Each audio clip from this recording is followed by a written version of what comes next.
Salam kakak dan teman-teman semuanya. Sebelum kita menjalani hari ini, alangkah baiknya kita mendengar firman Tuhan. Sebelum itu, mari kita bersatu dalam doa. Tuhan Yesus, terima kasih Tuhan, karena kuasa-Mu, karena penyertaan-Mu sepanjang malam, sehingga kami dapat bangun dengan sehat, kuat, siap untuk menjalani hari ini ya Tuhan. Berkati kami hari ini ya Tuhan. Sebelum kami menjalani hari ini, kami akan mendengarkan sedikit renungan yang akan Hamba-Mu sampaikan. Kiranya apapun yang kami dengarkan dan kami renungkan hari ini dapat bermanfaat bagi kehidupan kami masing-masing. Dalam Yesus Kristus, haleluya, amin. Oke, judul dari renungan yang akan saya sampaikan adalah Janji Allah dari Immanuel. Setelah kita memasuki tahun yang baru ini, kita itu jelas menyadari kalau kita itu perlu tuntunan Tuhan dan kita itu percaya kalau janji Tuhan itu senantiasa menyertai kita dan kita semua pasti pernah membuat janji kan. Tapi kadang kita juga tahu sendiri janji manusia itu gak bisa selalu ditepati. Tapi beda kalau dengan Tuhan kita. Kalau Tuhan itu gak pernah ingkar janji. Jadi poinnya adalah janji itu bukan sekedar kata-kata, tulisan, ataupun sumpah. Tapi janji itu mengandung komitmen, nilai-nilai kehidupan, kepercayaan, tanggung jawab, dan integritas yang harus dilakukan. Ayat yang akan saya sampaikan ada di Yesaya 7 ayat ke-14. Saya bacakan, sebab itu Tuhan sendirilah yang akan memberikan kepadamu suatu pertanda. Sesungguhnya seorang perempuan muda mengandung dan akan melahirkan seorang anak laki-laki, dan ia akan menamakan dia Immanuel. Amin. Nah, lanjut. Jadi Immanuel atau Emmanuel itu sebuah nama yang berasal dari kata Ibrani, yang artinya itu Allah beserta kita. Nama ini itu terdiri dari dua kata Ibrani. El artinya Allah dan Immanu artinya beserta kita. Jadi ada 4 makna dalam kehidupan kita sebagai umat Tuhan. Poin yang pertama adalah nama yang ajaib. Jadi Yesus itu 100% Allah dan juga 100% manusia. Yesus itu adalah Allah karena ia itu punya sifat kekal, kuasa dan kemuliaan. Dan Yesus itu adalah manusia karena Yesus juga mengalami pertumbuhan yang sama seperti manusia. Bisa lapar, lelah, kematiannya juga sama dengan manusia. Di Yohanes 1 ayat 1 itu menuliskan pada mulanya adalah firman. Firman itu bersama-sama dengan Allah dan firman itu adalah Allah. Jadi firman itu yang dari semula ada, memiliki kuasa yang menciptakan dari yang tidak ada menjadi ada. Nah itu tuh yang menunjukkan bahwa Allah Immanuel itu Allah yang sempurna. Karena hanya Allah yang sanggup menanggung dosa dunia ini dengan mengorbankan jiwanya untuk kita.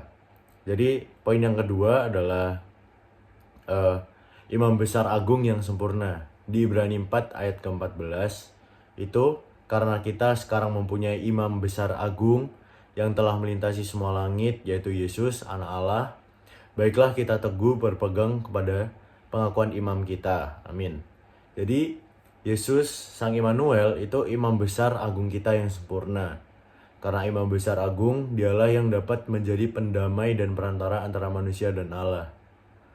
Karena Tuhan kudus dan manusia berdosa, imam besar yang kita punya itu bukanlah imam besar yang tidak dapat merasakan kelemahan-kelemahan kita. Sebaliknya dengan kita, dia itu telah dicobai, hanya tidak berbuat dosa. Poin yang ketiga adalah janji kemenangan. Immanuel itu bukan berarti Allah menyertai, tapi Allah yang juga memberikan kita jaminan kemenangan lewat penebusannya. Roma 8 ayat 31 itu mengatakan bahwa sebab itu apakah yang akan kita katakan tentang semuanya itu?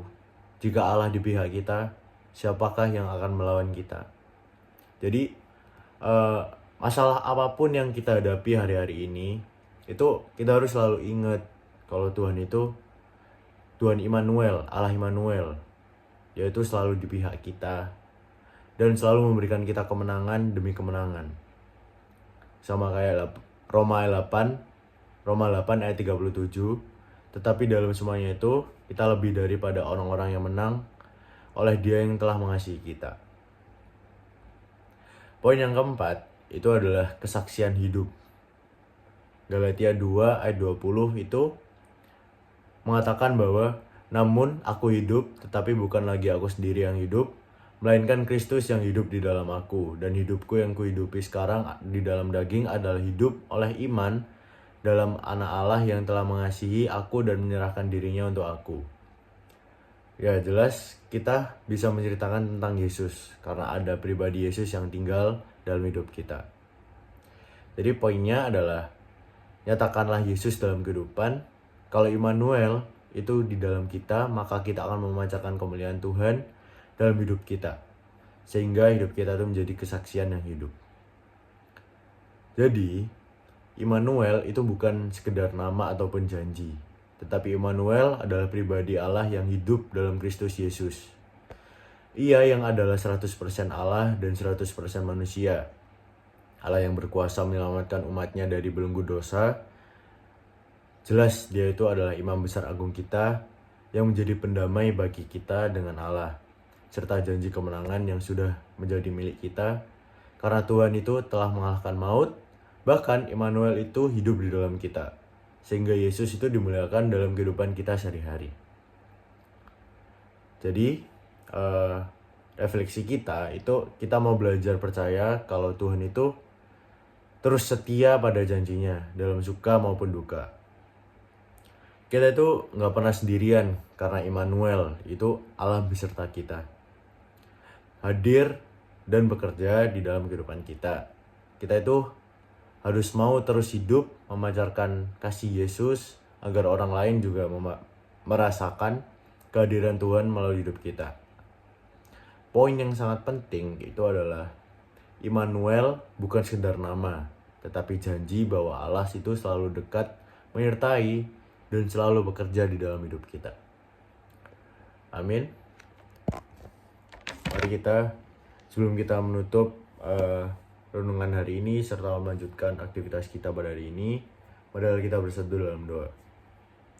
Tuhan Yesus, terima kasih Tuhan, kami telah mendengarkan renungan singkat-Mu. Kiranya apa yang kami baca, apa yang kami renungkan dapat berguna dan bermanfaat bagi kehidupan kami masing-masing ya Tuhan. Sebentar kami akan melaksanakan aktivitas kita pada hari ini.